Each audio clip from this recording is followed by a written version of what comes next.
Can y'all hear me? Shut up. My phone just rung. You shut up. You're lying.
Platinumtouchpresents, the show you all been waiting on. And now, it's time for the Hill-arious Show with comedian Malcolm Hill.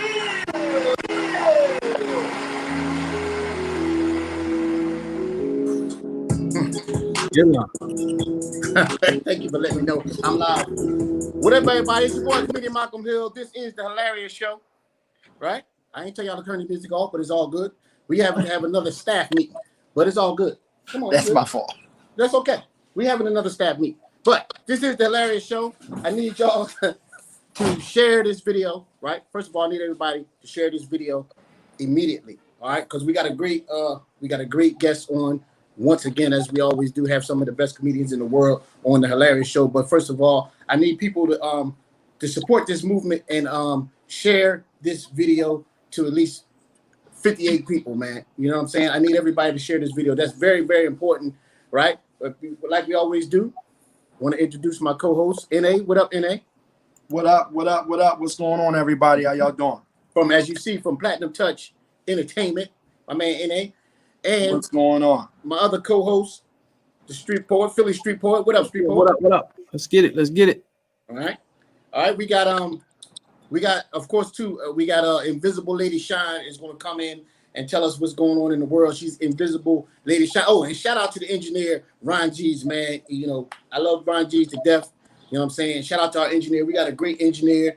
You know what I mean? They cut my music off early, right? They cut it off early, but it's all good. See, so I wanted it to bang a little bit so people can log on, but you know, it's all good, right? How was your weekend, NA? How was your week? I mean, it was okay, man. You know, my pop was in and out the hospital, but other than that, you know, I'm here. We breathing, blessed, can't complain. We, you know what I mean, live another day. Mm-hmm. Street. How was your weekend? Oh man, pretty good. You know, always grinding. That's definitely. You know what I mean? I love y'all to the death. This is what I dreamed to have a show with the Phillystreetpoet and my man NA, right? But we're gonna loosen y'all up a bit because y'all a little tight right now. But it's all good. We're gonna loosen y'all up. Listen. No, we good. We always good. We good. Yeah, we gotta loosen y'all up. Listen, man, we got New York, one of New York Kings of comedy. And it ain't for me personally, it's not New York Kings of comedy. We got my favorite comedian of all time, my man Talent, is going to be, there you go. My man Talent, my favorite comedian of all time, is going to be in the building. Well, this president done messed this up. He's going to be on the stream, right? So, yeah. So, you know what I mean? I got two comedians that I mess with, and that's Talent and Mike Epps. That's it. I don't watch nobody else, man. That's real rap. But so it's an honor for me to have him. Like last week, we had my man Capone, and it was an honor to have him as well. All right. But let me tell you, like I always do before we even start, I'm gonna tell you about my week, okay? Because there's always something. You know, I need to take a camera crew with me. It's always something. My man named Joe Bread, right? Gangster Joe Bread. Shout out to the Bread Factory, right? My man Joe Bread said, Malcolm, I'm gonna need you to do a promo for these shirts that he got. So we doing this commercial, right? So I'm like, all right, let's do this commercial. So the commercial he's doing in North Philly. And I'm talking deep in North Philly. It wasn't like on the edge of North Philly. We kept going. We deep in North Philly, right? We were deep in North Philly, right? So, you know, and what I realized with people, man, is people are angry. Like, people are angry for no reason. Like I see why shots get popped off just like that. Like for me, you know, I'm a happy guy. It's kind of hard to get me to that stage. Once I get to that stage, that's a different story. But people is on snap, like, and that's why it's a lot of violence. What I realized, we in the heart of North Philly. So we had like 10 minutes. He said we got about 15 minutes. We're gonna start shooting the film, right? So not shooting, right? Joe Brady would be shooting, but he said 10 minutes. So I said, all right, I'm gonna run to the store. So the camera guy, tall young boy that holds the boom mic, he says, I'm gonna go with you. So I'm like, all right, young boy, we're gonna go to the store, young boy, right?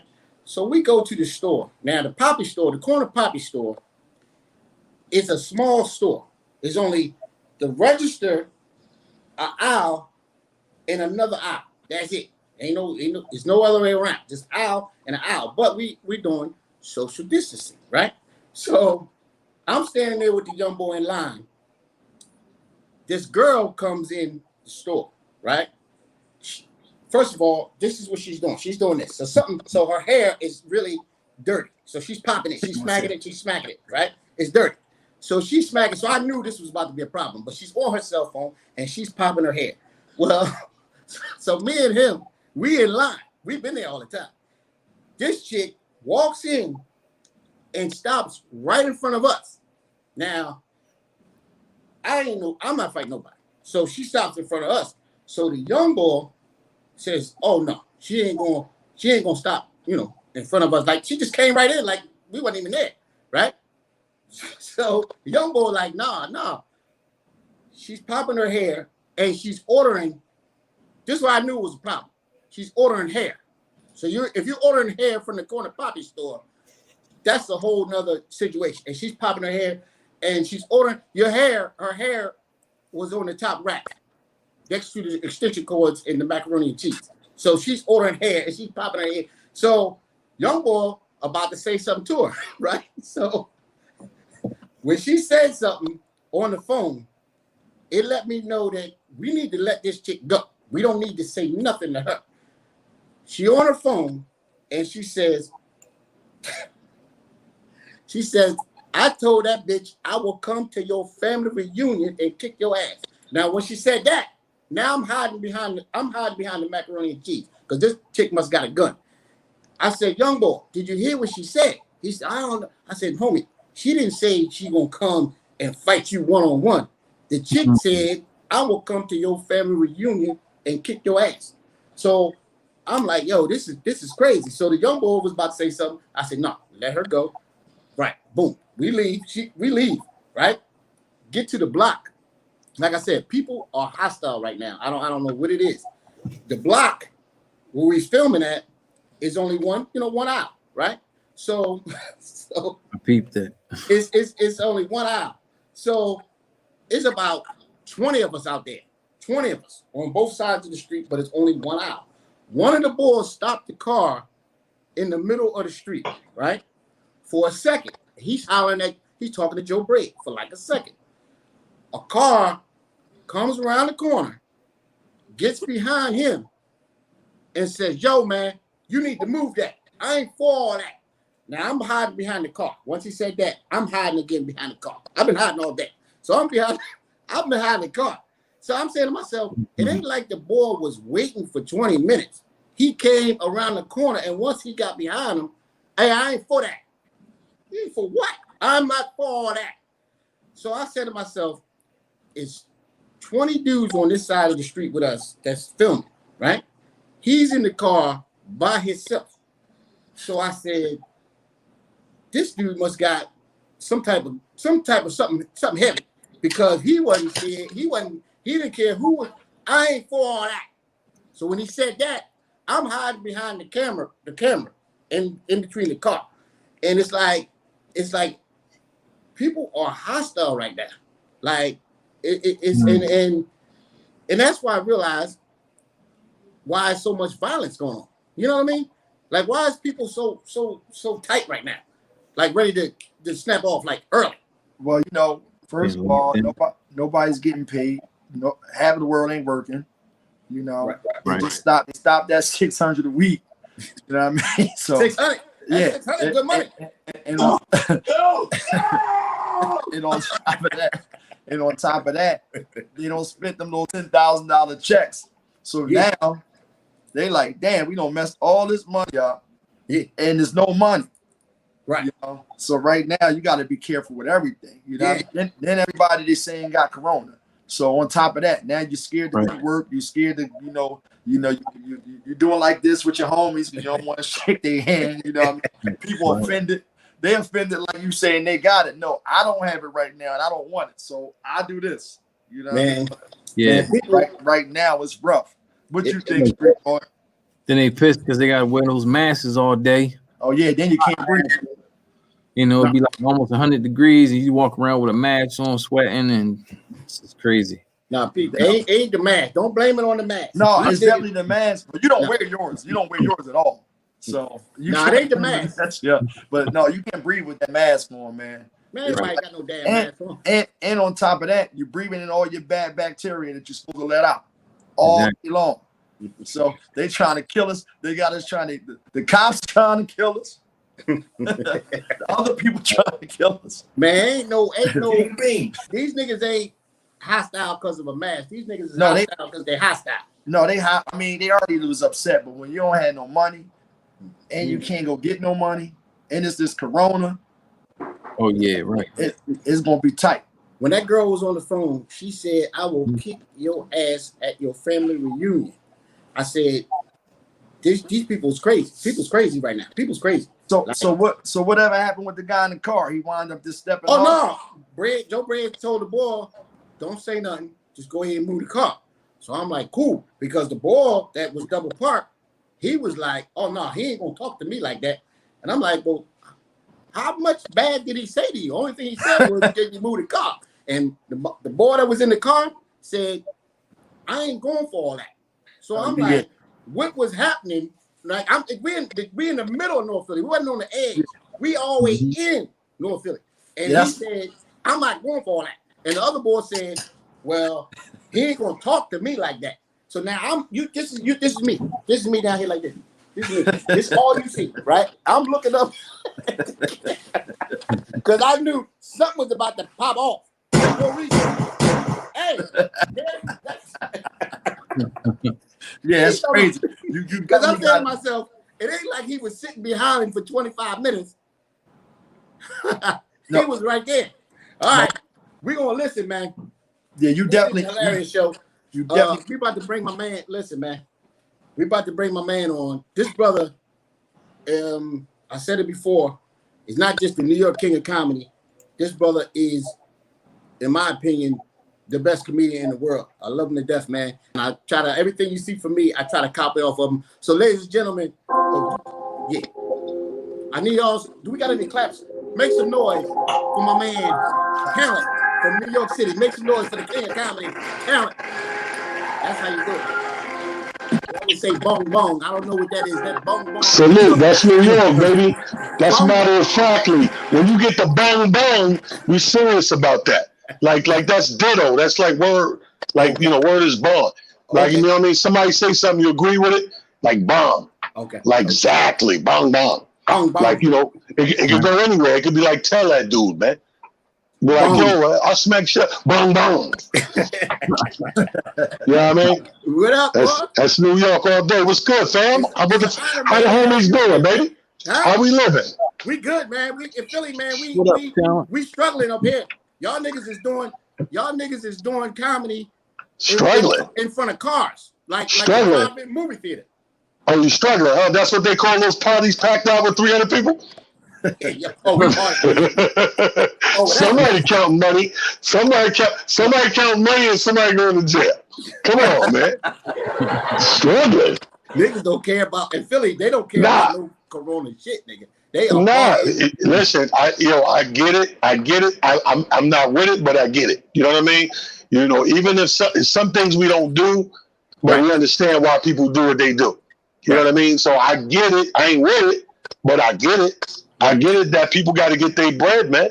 Like you got cats that was getting real money. Right. You know what I mean? And then that got shut down. It's like, and you telling me to wait for a stimulus check. Yeah. And it ain't really a stimulus check. It's a loan. It's a loan. Yeah, they take that back. They get that back. Yeah, that's all money. See, people don't read the small print. People got that 1,200, ran to the check. First of all, that's what's wrong with us. You get a check and go to the check cashing place. You're giving away half the check.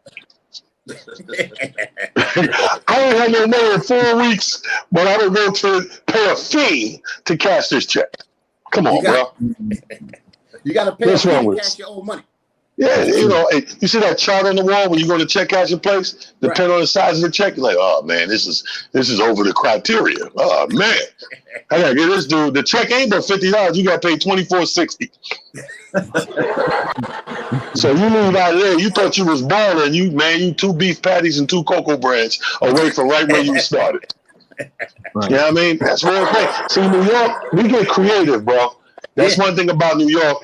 Is we ain't gonna sit down but so long, and the noodle gonna start burning.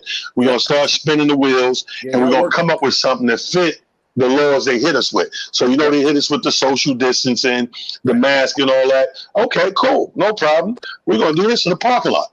Yep. Y'all niggas you automatically show social distance. Yeah. You know what I mean? If you bombing, you'll hear niggas starting their car up to leave. So if you bombing, you'll see a lot of cars starting going out. What if you bombing and somebody lay on you for when you leave and hit you with the car? People just walk by you in the concrete. They go, "Yeah, he bombed. I think he bombed. He must have bombed." This nigga dead. Y'all done ran him over. Because everybody that was in here could drive very well. They meant to hit him. Yeah. They meant to. He bombed. And so instead of clapping, people are honking their horn. Right. Well, they're doing a little bit of both. I've seen people do very well with it, and I've seen people psych themselves out and not do well. What happens is you have to, because it's set up like a comedy club, you have a row of cars right along the front of the stage. And when the weather's good, everybody windows down, right?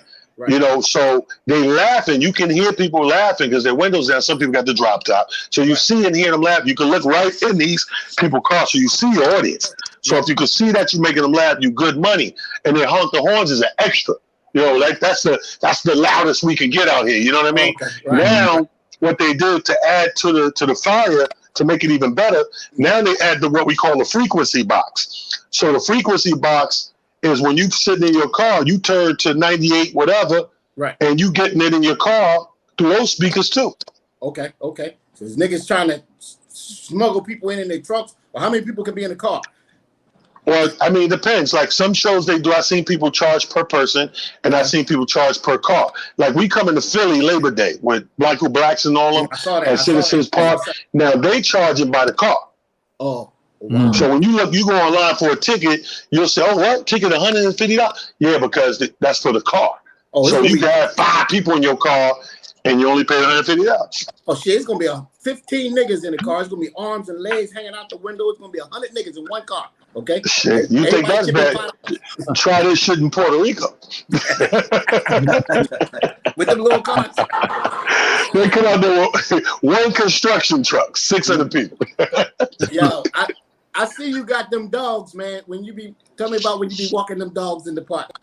Oh, yeah, it's one right behind me. My oldest pit, he taking a nap right behind me, right behind this chair. He's 10 years old. Now these dogs right here, B. You know what's funny is the dogs. They ain't used to this new schedule. They ain't used to this quarantine. Right. You know, I work a lot, so they used to. It was like the first month I was in the kitchen putting the food together. And I look back, and all 4 pit bulls was looking at me, and I speak dog face. So they was like, "Yo, nigga, you got fired?" I'm like, "No, it's quarantine." But they looked at me like, "Yo, you got laid off?" I'm like, "Nah, nobody get." So when you got pits, there's one rule: you keep them fed, you don't become the food. Right. Mhm. You know what I mean? And I got two are vicious and two are cool. Like two are socialites and two, you know, they looking for their next piece of human meat. You know what I mean? So when you walk them, I like to clear the sidewalk off. You know what I mean? You I come like down to with play. them at the same time? No, I walk two at a time. They But drag your I ass. like to play like I don't know they're vicious until you get close enough. And I go, whoa. And they be like, ah. And people are like, oh my God, I'm sorry. I'm like, I'm sorry too. Right.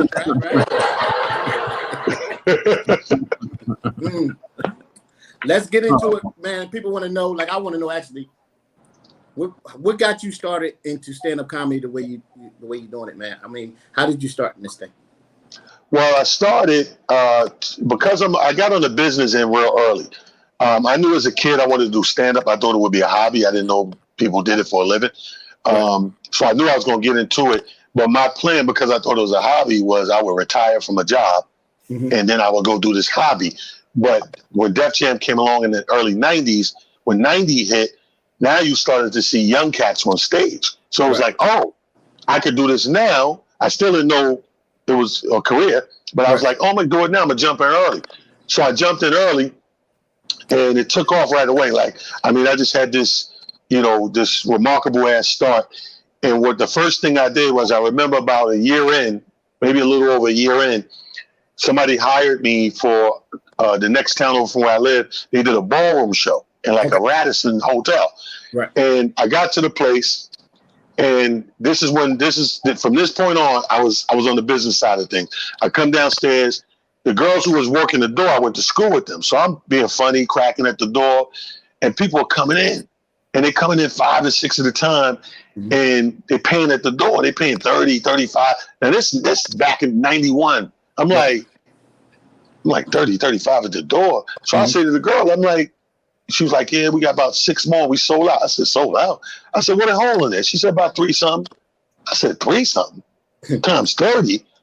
I mean, it's 10 grand floating around. Right. Now, I'm a math major, so my shit went right to the math. Like, the whole show with the DJ included probably was $1,200. Right? So somebody made $28,000. I'm like, somebody got 9 grand to they sell. Yo, Right. I said, let me go in here and check this joint. I went in there, it was rammed. I said, oh, I'm on the wrong side of this. Yeah. I said, I can't. It's okay to be on that side, but you got to be on this side too sometimes. Right. Like, you going home with 9 grand, we going home with 100 a piece. Yep. You know what I'm saying? Diesel got 200-300. You rented the place. I'm like, yo, what are we doing wrong? So from that moment on, 2 things I picked up on. Somebody was selling shirts, and they was killing them with the shirts. I said, I know I want to get into merch. And then I said, I know I got to promote this thing. So I went right into my research mode, found out, you know, how you go about renting stuff, insurance, all that stuff. And I just picked it up from there and picked up the baton and started running down the street like Usain Bolt with that shit. That was it. Listen, you told me something when I asked you at a show. You said, Malcolm, listen, man. You said, I got rooms all over the world. You said, yes, I'm making money all over the world. You said, and the main thing about this thing is the respect from the guys that's doing it, your peers. You said Jamie Foxx and all them niggas know when they come to New York City, they know who the fucking man is. So you said respect from your peers is more important than you being some, you know what I mean, whatever. And I remember when you said that, and I'm like, yeah, you're absolutely right. If your people, they respect, they know that niggas can't really fuck with you. Regardless. Oh, it's real. It's real, bro. And it's not. Sometimes you think of things, like sometimes we think things and we know things, but we need that affirmation and confirmation from the outside of our own brain, right? Ask John Phillips about the time. I took John Phillips. I got a connect that I had for about 15 years with The Garden, right? I'm a big Nick fan, so I sit on the floor. You know what I mean? Okay. My connect, I go through Dolan's box. I'm up in the VIP, so I'm around. So when I bring different friends that's hanging out with me, you know, I brief them. I'd be like, yo, you're going to see some shit. Act like you've been here. Right. You know, don't embarrass me, right? Right. So John's like, no, I got you, Tim. Good. So me and John Phillips go up there. First of all, I can see on his face the route they taking us and the privacy thing and the chaperone bringing us. He's starting to, oh shit, this is crazy, right? So I'm like, nigga, remember what I told you? So John is all good. I mean, we seeing 50, 60 celebrities. We eating dinner. We got the, up there, you and Dolan's joint. So you got the open bar, the espressos, the cappuccino, like everybody you've seen on TV, from The Sopranos to The Wire, from the movie, everybody's there. Spike Lee, everybody's there. And we sitting there, and our table is facing the door where you come in at, up in the suite. In walks Chris Rock. John starts to unravel. This nigga starstruck. John slowly unravels on me. John said, "Oh shit, T, your man Chris Rock." Right. So I said, "Yeah, Chris Rock's my man. He always come to the games." Whatever. John like, damn. So I'm seeing the saliva, right? I'm seeing the drip. And I said, this ain't gonna stop until I, do something or whatever, introduce him. So he said, "Yo, man, you think Chris will get a picture?" Now everybody know Chris Rock ain't taking pictures, right? Mm-mm. So I said, damn, I got to be real smooth about that. I said, come on, let me introduce you. So we walk over to where Chris at. Chris like, "Town, what's up?" I'm like, "Yo, Chris, what's good, baby? Boom, dapper." I said, "This is my man, young comedian out of Philly, man. My man John feels very funny." So Chris shake his hand, was like, "Yo, all right, bro." He said, "Yo, you hanging with the right dude, man. You hanging with the right dude, I tell you that." So John is sitting there, mouth, just slob and everything, like, "Oh my God, Chris." But Chris keep talking about me. So John's getting kind of confused, like, "Dude, you Chris Rock." But Chris like, "Yeah, but that nigga right there." He said, "I'm me, but he's him." And he's like, so now when he keeps saying that, I said, "I got my opportunity." I'm like, I said, "Yo, Chris, do me a favor, man. Big fan, man. Let me snap a quick picture with him." He's like, "Yeah, for you, T-Bone." So I get the picture for John. John take the picture. Before we can tip off the ball at the game and go sit in our chairs, this nigga done posted on the gram, right? Nigga totally leaves me out. The nigga posted a picture I took of him and Chris Rock, but the caption made it sound like this nigga's in there on his own. No credit. Thanks to my man T, got me on the floor. None of that shit, son. It was like, ran into my man Chris Rock. Really, nigga? You ran into your man Chris Rock. Really? I was on the floor and I ran into Chris Rock. This is what I do. But talent is sitting right on the other side, but they can't even see me. Yeah, the talent just happened to be here. Really, my dude? So one night I'm in there in the same suite, and I was with my dude who works with my right-hand man, Ricky D, and we're sitting there, and Chris walks in, and he's like, speaking to everybody at the tables, all the athletes are there, the Giants, the Jets, the Yankees, all that. And he goes over to the table and said, he said, "Nick," he said, "we was just talking." I'm like, "We?" So he's talking about, he was hanging out at the Cellar with a bunch of comics, Bill Burr, David, all these guys. And they was just drinking and laughing about guys you don't want to follow at a show. Right. And they had broke, these are sinister ass comedians. So they had broke it down geographically. Motherfuckers like from 158th Street down to 34th. You don't want to follow talent. So they breaking it down. So I'm finding it funny, but in the back of my mind, I'm shaking my head like as a confirmation, like, okay, it is what I know it is. You know what I'm saying? Like, okay, it is what I know it is. Yeah. And that's my thing. I would rather make $1 million in my entire career, just one, and have all the respect to my peers than to make $100 million and none of them think I'm shit. You told me that. And I remembered that, man. You said I'd rather get respect from my peers with $1 million than not have respect for my peers and be making money. I said, damn, that's deep. Yeah, because their money is your money. If they respect you, their money kind of inadvertently becomes your money. Meaning, I watch my man, shout out to Kyle Grooms, right? Take Kyle Grooms, for instance. Right. Kyle Grooms had a brain tumor. He passes out on stage, messed up, he rushed to the hospital, brain tumor, all this money is going to cost. When they put up that GoFundMe, he's loved by the comedy community. Right. So he got that $100,000 he needed because their money was his money. When you check everybody who donated, everybody from Kevin Hart to Chris Rock to Damon Wayne, like the community loved him. So their money became his money when he needed it. Right. Tyler Craig just died. Tyler Craig, they put up $10,000 to bury Tyler Craig. In less than 48 hours, they had their money because the community respected and loved Tyler Craig. Right. You know what I mean? You let Barry Ribs die. If Barry Ribs pass away today, I don't wish no bad, knock on wood. I don't wish no death on nobody. But if Barry Ribs die and put up a GoFundMe for $27.50, he assed out. Ain't nothing gonna be in Barry Ribs. Barry Ribs, 2750. They're gonna have to cremate this nigga. Not Barry Ribs. Barry Ribs won't even be able to get cremated, nigga. They won't even be able to put him out with a cigarette.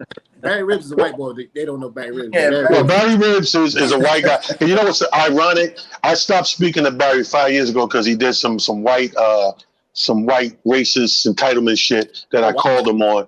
And then just a couple of months ago, he was on some comedy Facebook page where some dude made a list of racist comedians. And this motherfucker was in the list. And I was like, see, people are seeing shit.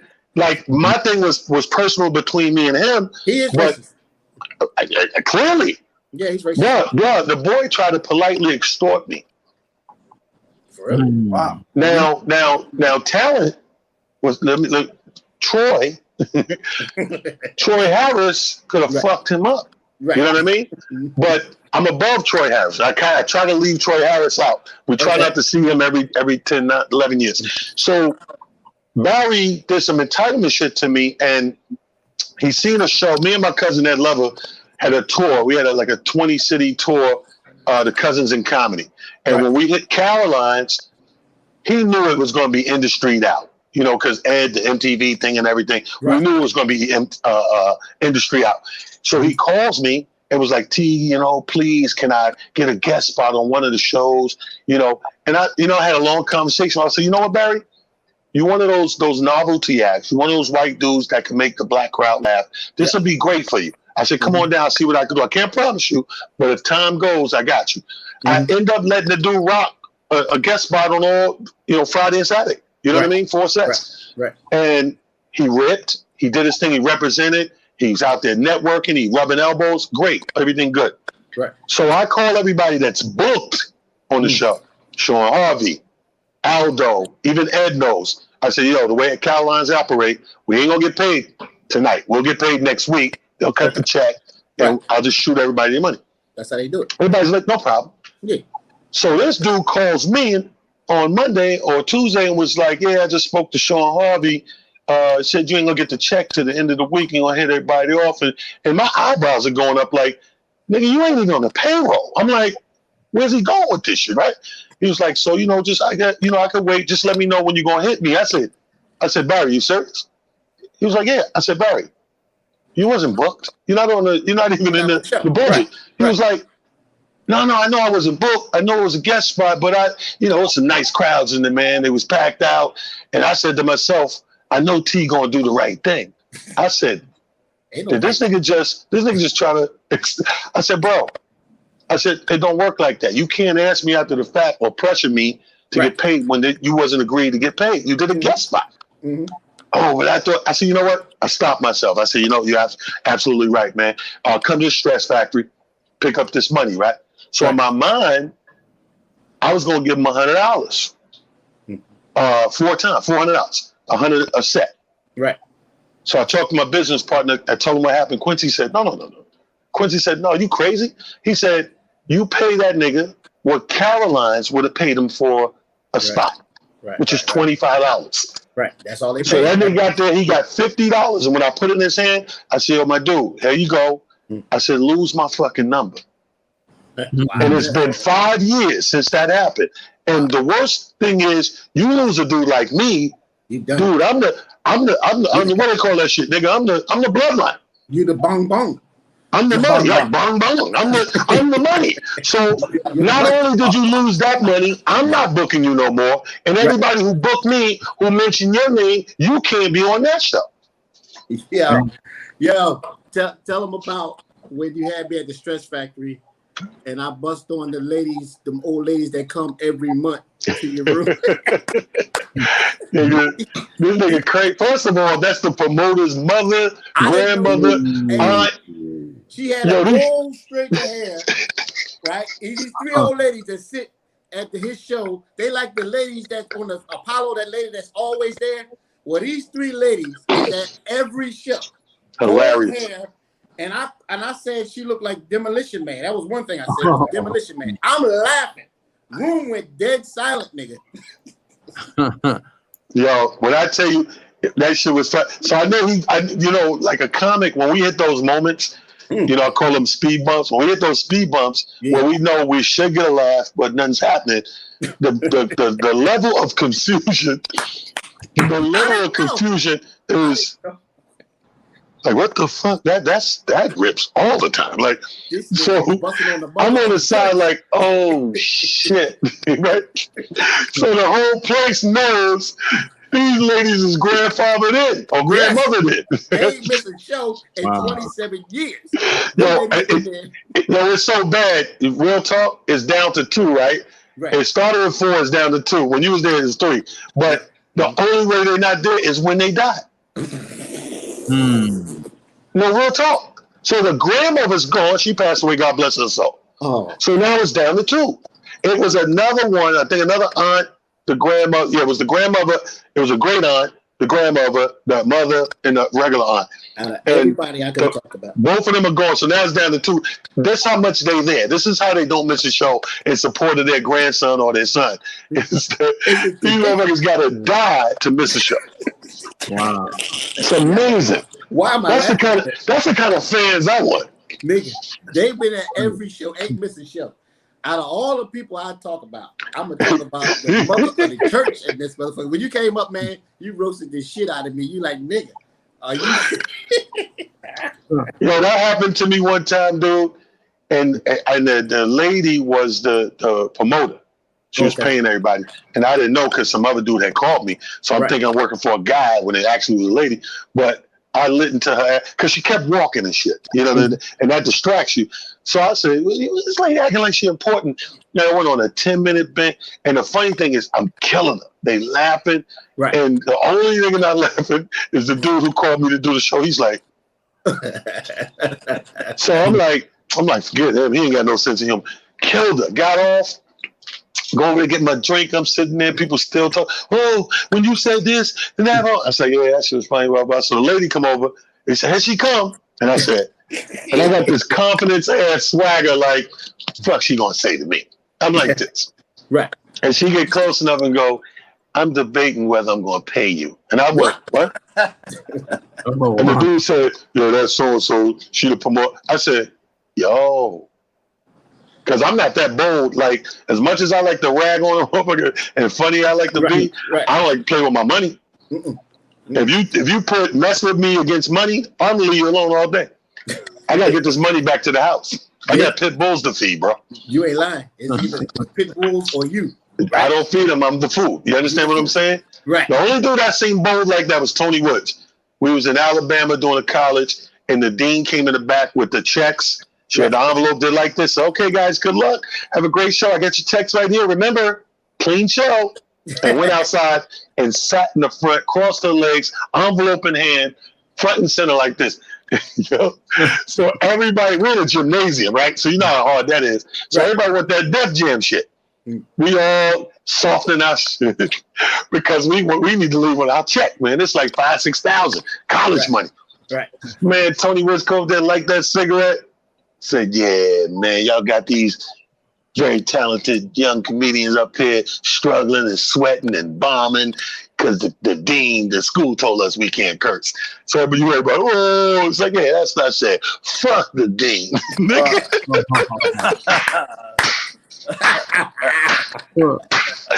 And when I tell you, people say fuck the dean. Yo, he had a standing ovation in this joint. Man, everybody looked minute, right? So we like, yo, Tony's crazy.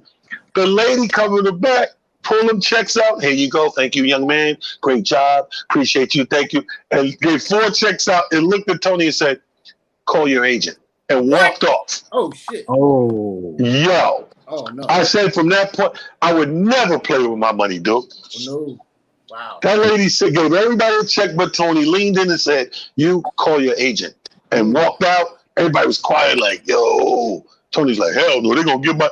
They never gave him money. He never got that money. Yo, listen, man. Wow. I know you ain't going to answer this, but give me your top 5 comedians. I know you ain't going to answer. A lot of comedians don't like answering this, but give me your top 5. Oh, shit. I answer that all day, bro. Top 5 to me, Dead or Alive? Top 5 Dead or Alive? Dead or Alive. Okay. Dead or Alive, top 5. I got to go with Red Fox, Richard Pryor, Carol Burnett, Moms Mabley. Stop right there. Stop right there, nigga. Give me a live, nigga. Fuck, I'm tired of hearing Richard Pryor. Give me a live now. Fuck, I'm never going to ask dead or alive. Alive. Well, here's the thing. The reason why I say because when people say of all time, you got to include them. Red Fox, no. Yeah, alive. when you talk about right now, dude, see, it's going to sound fucked up. Yeah. Ain't that many funny niggas. What? Not to say best or top. Do you understand what I'm saying? It's not a disrespect. I want to hear the other two. What's the other two that you was going to say? Well, it was. I was going to say Red Fox, Richard Pryor. I said Carol Burnett, Moms Mabley, and the last one who's inched up on me over the years is Bernie Mac. Okay. Now here's the thing: if you go to 10, then you got to include the Robin Harris's and some other people, whatever. And in my top 10, Eddie Murphy would make it in there. You know what I mean? But if you just deal with it live, I'm gonna think about it because it ain't that many people. There's a lot of funny out there, but when you say the best, you got to talk about cream that clearly rises above that. You understand what I'm saying? Like, say this is funny, then you got to find people that seep above that realistically. Like, for me, it would be JB Smoove is in there. I would put JB Smoove in there. I would put Earthquake in there now. And it wasn't always that way.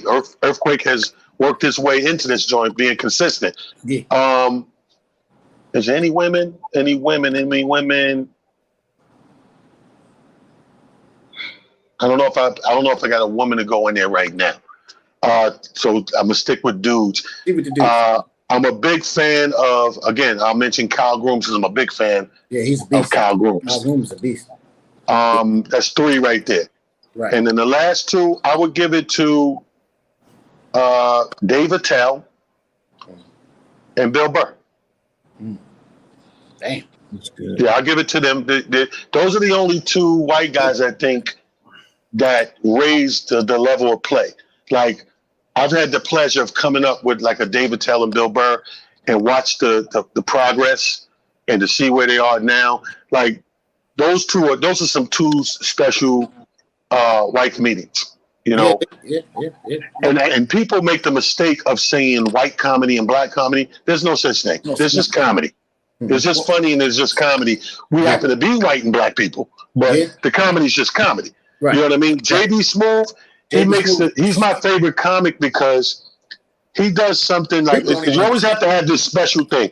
The special thing with JB is to be able to take the simplest thing, and I mean simple, and explode it into these big laughs is amazing. He's a beast. He's amazing. I've never laughed so hard. When I first seen him at the Laugh House, I literally had to put my hand over my ears because I couldn't keep listening because it was hurting my stomach so bad. Because I've never seen nobody. I'm talking about back in the day. See, people look at him now and be like, Back in the day, when he came to the Laugh House, he's from all over the place. He's a problem still, man. He's a problem. Well, see, they watched him bomb the one time and they feel that's the thing in Atlanta. But see, that was a setup. See, this is why I think sometimes the structure of a show, if you're not a showrunner, people usually at the end, if nobody know any better, they go with whoever's making the most money got to go last. Right. And that's not good for the show. No. That's good for the comic, but that's not good for the show because the show plays out in your head. You know who's supposed to be in the anchor. You know who's supposed to be first, second, third. You know it by what you got. And that's why I get mad at guys like, that are heavy hitters and come to a show and try to get that 1 or 2 spot. Don't mess up my show. Right. Don't come in here and mess up my show, man. You know you the closer. Don't come in, T, I got somewhere to go. Then go there then right now. Because you're not about to go up right now, destroy my lineup, and be out. And half the time they don't be out. They just did that shit on purpose, and then they hang around. Now, with a lot of people's top 5, a lot of people will give you Dave Chappelle, but I'm gonna say some real shit. Yeah, Dave's a friend. I like Dave, and Dave is definitely one of the best in the game right now. But he's not in the top 5 for a reason. I'd like to know. If you're a Dave Chappelle fan, he's in your top 5. But if you're just looking at him as a person enjoying comedy and watching him with Dave, what we got to go on his special after special, Dave's inconsistent. What? Yeah. You're gonna tell me every special was on point? No. Dave came back to the game with 3 specials out the bag. Only one was banging. Out of those first 3. Exclusive. No, I'm not saying I'm bad. I'm just saying, but respectfully so, I expected that because when you go away from comedy for an extended amount of time, you got to get your legs back under you. Yeah. So it's not that I'm blaming him or saying that's whack or nothing like that. I'm keeping score. And when I'm keeping score, I could tell if this was the NBA, nigga, you'll call LeBron out for a 10-point game. Yeah, absolutely. I think a lot of times people say that Dave is in the top 5 just because of the show and how big that was. You know what I mean? And that's a big difference besides the comedy side of it. You know what I mean? He's very talented. Yeah, stand-up is totally different. Don't get me wrong. He's still a genius. He's still good at what he does. But what happened is when people die, they become larger than they are in life. And when the Chappelle Show went away and we didn't know what was going to happen for them bunch of years, it's like he died. Yeah. So the show became a cult classic and he became larger than life. So when he came back, of course we was happy to welcome him back. Right. Don't get me wrong. But those first 2, horrible. Right. If I can watch your special, dude, and I don't chuckle, horrible. It's not good because I'm a big fan of comedy. I'm a big fan of comedy. When people I like come to town and I'm off, I'm in there as a fan, checking it out, laughing, eating calamari and drinking my Heinekens and having a good time like anybody else because I'm a fan of this. But I'm a realist too. It's like Dave he's don't get me wrong, he's on pace to being consistently Dave, but he wasn't when he came back. Exactly. So what do you think? What do you think was like your big break? What was like your first big thing that you did when you? The Apollo, hands down.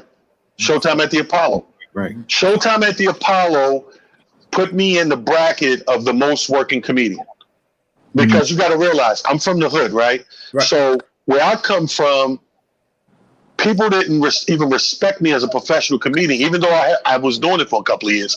They looked at me and JB come out of the same projects. So JB went and right away did Def Jam. So JB was a comedian, talent wasn't. Right. In my hood, in my projects, I ain't no comedian. You did Def Jam? I'd be like, nah, it's out of my face.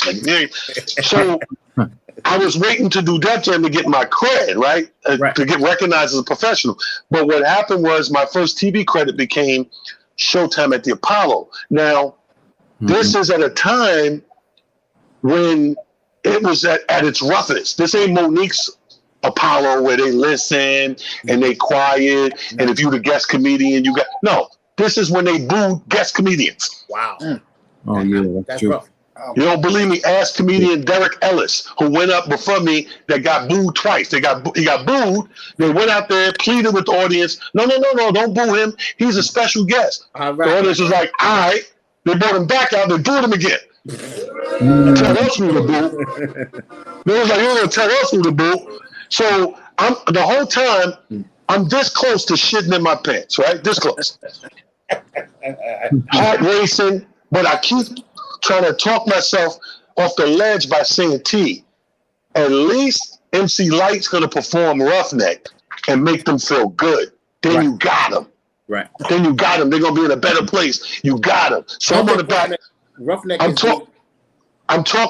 They trust me. Roughneck was a big hit back then. I know. This one it was a hit. So I'm saying to myself, that's going to save me. It's going to put them in a better mood. So I'm going to have a chance. All it needs is a chance. Right.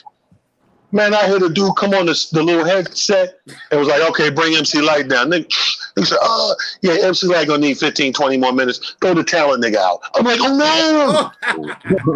no. No buffer? Real? No buffer. You straight out. They threw me out there raw dog. Raw dog, nigga. No condom. Dude, I got lucky and got a standing ovation. When I said thank you, good night, and went to put the mic in the holster and looked up and seen these people stand up, and it's on tape, it's recorded. It's the funniest thing you see in the world. Like my eyes and my face, like this young kid, like, oh my God. But that standing ovation, right. I sent that tape. Nowhere I sent that tape, I didn't get hired to work. And nor did I never get asked back. So it was no place I did one time. So I instantly, with that TV credit, that tape, instantly, my agency, my management, phone went off the hook. When that aired, that because everybody's home watching Showtime at the Apollo, right? It's a high rating show. Yeah. So when I ripped and got that stereo, everybody, who's this guy? How can we get this guy? Like the phone's ringing. It was over after that. Standing ovation at Showtime at the Apollo is hard. First of all, doing good at Showtime at the Apollo because them niggas be booing just for no reason. Absolutely. So to get a standing ovation at Showtime at the Apollo. I remember that was my game changer. Right. I hosted Philly Apollo, right? And we had this little girl come out there and sing, and it was for $1,000. And they booed her soon as she opened her mouth. They booed the shit out of her. And yeah, so it's like people was just booing just for no reason. So for you to be a comedian, especially back then, to get a standing ovation at Showtime at the Apollo, that's deep. True. Dude, I mean, I didn't, and here's the thing. I no longer cared about the hood credit. You know what I mean? I didn't care anymore about that. So of course, now that I don't care, Def Jam calls. You know what I mean? So back then we had way more. The good thing about the 90s is we had way more TV appearances. You didn't need the Late Show back then because you had Uptown Comedy Club. You had Showtime at the Apollo. You had Apollo Comedy Hour. You know what I mean? You had HBO Snaps. Right. You know what I mean? You had Def Comedy Jam. You had Comic View. You had at least 8 to 10 venues that you can play yearly if you're funny enough. Like Apollo, I think I got 4 or 5 of those. Yeah. I think I got 7 or 8 Comic Views. I got 5 Def Jam. Like, so once you ripped them joints, you kept getting that callback. After I did Def Jam 2-3 times, and then I dropped Sunset Park was coming out, they called me. I said, nah, man. I said, yo, y'all doing an all-star year, man, with different hosts. I need to host that joint.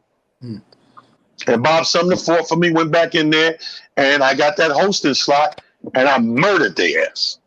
And as far as my peers go, I would say that was the show where my peers say, you know what, this dude, we respect this dude. That was a peer show. When I hosted, had the Tim Brown Raider jersey on, and I was hosting, because everybody else, they didn't come from the cloth we came from, Malcolm, where we host for real. They was doing this cheat sheet shit where they went out, rocked off their celebrity, did a full set, and then said, okay, let's get the show. I didn't do that. I walked out like a real host.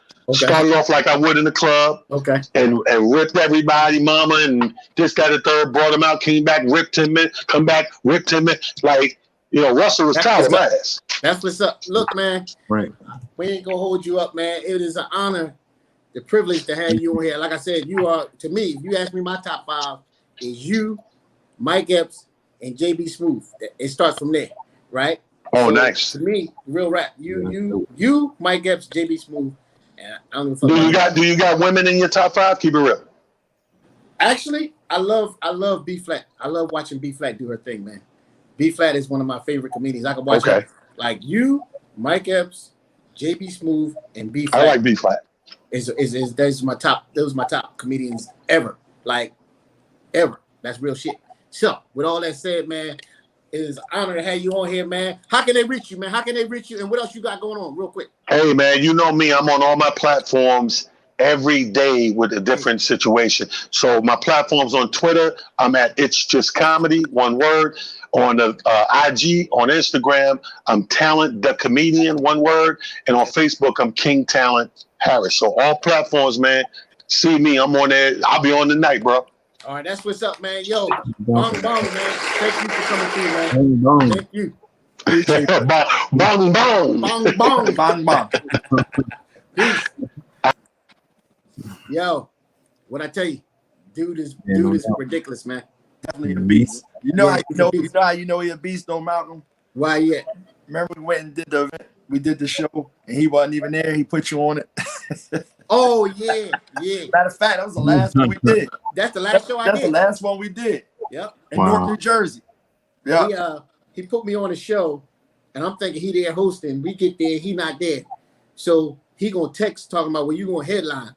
And it's like 18 comedians in there that, and me and you, we had to drive for 2.5 hours. And he wants you to go last. And then I'm gonna have to go last after all these dudes. So he texted me, stop bitching. You can go after, nigga, it ain't about who I'm scared to go after. I'm not going after 18 dudes, and then we got to drive for 2 hours. And you know, and Tommy Too Smooth wanted to do a half an hour.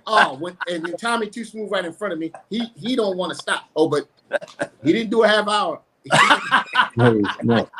We ain't gonna go into that. Hey, is Invisible Lady Shine on there? Is she in Let's bring it in right now. Invisible Lady Shine. Invisible Shine. Oh, what's going on, baby? It's time now. We got some music. We got the Invisible Lady Shine to give us some words of what's going on the streets. What's up, baby? Peace, Kings. How are you tonight? Great show as usual. Thank you. Yes. Yeah.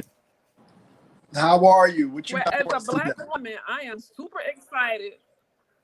Well, as a black woman, I am super excited about what's going on out here in the world today. Okay. As my girl, the first Congresswoman of New York says, Shirley Chisholm, if they don't give us a seat at the table, we'll pull up a lawn chair. Well, let me just tell you, 2020 is the year of her story, and we done what? Pulled up. Yes. Yay! Congratulations to Kamala. We have a woman, a black woman, but she ain't Adam BC black. She black, but she ain't like. I want to see somebody like this black. You know what I'm saying? Like, color your hat. I want to see a black woman like. But we got she like a little bit black. But go ahead. I'm sorry. She just a little. But go ahead. I'm sorry. Listen, Malcolm, if she has one drop of black blood in her system, she's black, honey. That's how strong the bloodline is. That's strong the bloodline. So I am super excited. That's right. Super congratulations to Kamala Harris. When she wins in November, she will not only be the first African-American woman to be vice president, she'll be the first woman of any race, Wow. to be the vice president. That's big. Super dope. That's big. Yes. And black women are just winning. There's a hashtag out here that's going out saying #win with black women. So I don't know if you guys remember this young lady by the name of, her name is Miss Clemens. Remember 2 years ago, she went viral because she was arrested in a Waffle House, and it was like her breasts is out and all of that stuff. It was a big she was arrested. Hold on, stop right there. She was arrested in a Waffle House because her breast was out. Come back with that. Her name is Chakisha. Yeah, you're so silly. She was arrested in a Waffle House because her breast was out. That's what you said? No, not because her breasts were out. No, sorry. No, her name is Chakisha Clemens, and basically it was a misunderstanding at a Waffle House in Alabama. And they arrested her, and it went viral. When they was arrested her, they roughed her up, her breast went out, and it was a big thing. A lot of people got behind it. Is that the one? Is that the young lady? Is that the young lady that Yandy Smith came down and did a big thing for? Right. Okay. Right. That's her. Yeah. That's her. Okay. So when I tell you that we pulling up to the table, this young lady, I love these stories. She's actually running for office now as well locally. She's running for office, and so is Sabrina Fulton. That's Trayvon Martin's mother. She's running for office in Florida. So when I say 2020 is the year of her story, the African American women are pulling up to the table. I mean, we are pulling up. I'm super excited about what's going on, and that's in politics and social justice. So let's talk about. I'm really excited, about Kamala Harris. Kudos to her. But in my opinion, the most influential woman in 2020 is Tamika Mallory. Are you guys familiar with her? Tell us more about her.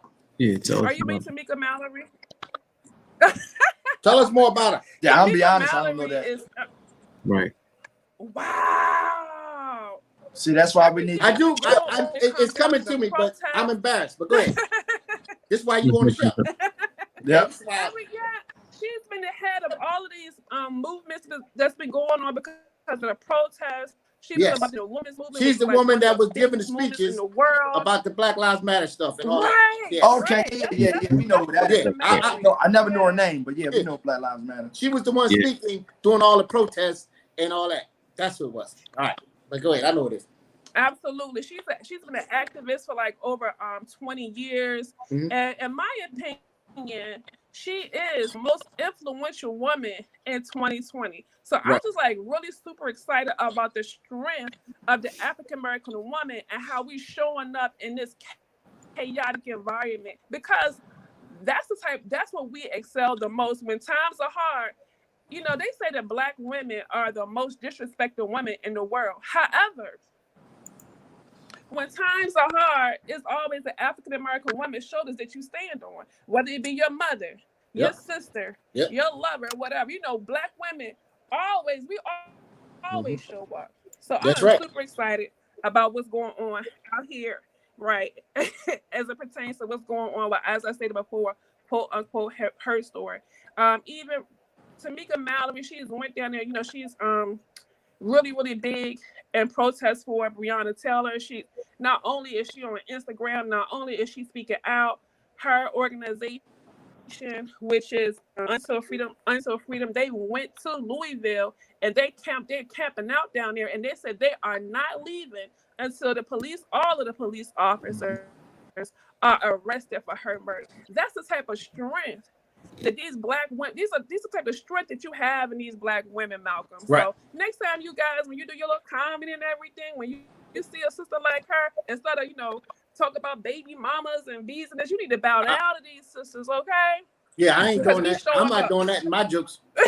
I won't even get involved with that kind of stuff. We are showing up. We've always showed up, but we're really showing up in 2020. And kudos to Oprah Winfrey. She's I don't know if you heard about her. She put up like 26 billboards down in Louisville too, demanding justice for Breonna. So Black women are really coming together to demand justice for our sisters and our brothers. So basically, my little tidbit of the week is to just congratulate the Black women and everything that they're doing, and just just congratulate them. Not only do we need to congratulate them, support them, we need to protect them. Yeah, so absolutely. That's my little tidbit. That's my little. Thank you very much. Listen, I like to leave you with this. Go ahead. Justice for Breonna Taylor. Arrest the cops. Say her name. Breonna Taylor. Wait a minute. Say that again. Come back with that again. Say that again, because your phone cracking. I just want to leave you with this. Go ahead. I just want to say this, to say her name, Breonna Taylor. Arrest the cops that killed Breonna Taylor. Yes. Absolutely. So, most definitely. Yes. They definitely gonna get locked up. There's no way in hell that all this time that's gonna happen. There's no way. But it's been happening for a long time. But what do you mean, Malcolm? What do you mean? No way. What do you mean, no way? They got to. They got to do something. Sabrina Ford and Trayvon Martin. They never even arrested that dude for what he did for him. So we can't just think that because it is an injustice that it's going to happen. We got to do something. All we can do. So all we can do. Have so much respect. All we can do is believe in God that everything's going to work itself out, and that's it. Yeah. Pray on. Believe in God and hope that everything is going to work itself out. Absolutely. Well, of course we have to believe in God, and of course we have to pray, but we also have to do something. Prayer without works is dead. It's dead. Yeah. Prayer without works is dead. Yeah, it's our work is dead. That's how come. You're at home and you're in the comfort of your own home, Nate. That's how come we got to bow down to these sisters like Tamika Mallory. Yeah. Well, it's really prayer without putting the work. It's really prayer without faith. Prayer without faith. Whatever. Yo, have to do Invisible something. Lady Shine. You can't just sit Listen, back. listen, babe. You can't sit back. You just can't sit back and just hope that you just can't sit back and just pray because you know God wants us to get up and do the work as well. That my hat goes off to, and I congratulate these women, like I said, Nate, Malcolm, and Phillystreetpoet, and myself while we're in the comfort of our own homes. There's women like Tamika Mallory who's left her home, and in this Louisville, she is camped out down there until they get justice for Breonna Taylor. So if we can, not only should we pray for her, if we're not down marching, what we can do is go to untillfreedom.com and donate and march with our dollars. Donate to her fund. That's how we can contribute to what's going on down there, other than just praying. So definitely, we have to do more than pray. But anyway, we have to pray as well. But that anyway. Very much. Invisible Lady Shine, as always. Thanks a lot, Shine. What we need. Thank you, babe. Appreciate you, Shine. Listen, man, we had a great show. You know, I've been happy today. You're welcome. I appreciate you guys. Thank you so much. Oh no, we appreciate. I'm sorry, Malcolm. Wait a minute. I forgot one more thing. I know you're about to wrap up. And I'm sitting here to talk about all these women who stepping up and they're fighting for social injustice and they're taking office. We have a woman right here, my own flesh and blood, right here. So you know her, Malcolm, Regina Young, right here in Southwest Philly. I'm super proud of my cousin. Congratulations. She's the first African American woman. Yeah, she's the first African American woman to win the primary in her district. She unseated Maria Donatucci, who has been in that seat for over 23 years. We need to bring on the show. She's coming on. Mm-hmm. Yeah, we have to have her on the show. We definitely gonna have her. Yep. We pulling up. Yep. Okay? Yep. Yes. Yeah.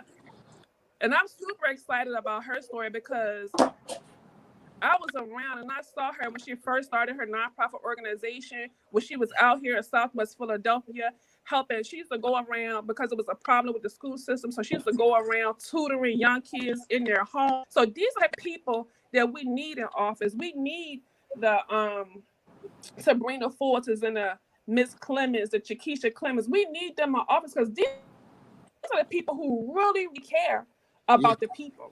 Yep. So these are the type of people. So I'm really excited about what's going on in 2020. Yes. Peace, King. Yes. Thank you, Invisible Lady Shine, and I'm happy too because I actually spoke to the beautiful Nzinga today, but that's a whole nother story. But thank you, Invisible Lady Shine. Listen, man, this has been a great show, right? Shout out to Street Poets, shout out to the engineer, shout out to engineer NA, right? And once again, shout out to my man Talent, man, one of the funniest dudes ever to do it, man. Seriously, y'all need to definitely check this man out. But don't forget, each and every Thursday, this is the Hill-arious Show. Each and every Thursday, man, we try to bring some of the best comedians so you can know what's going on, some of the best information so y'all can know what's going on in the world, man. Thank you, Invisible Lady Shine. Thank you to everybody. Peace. We out.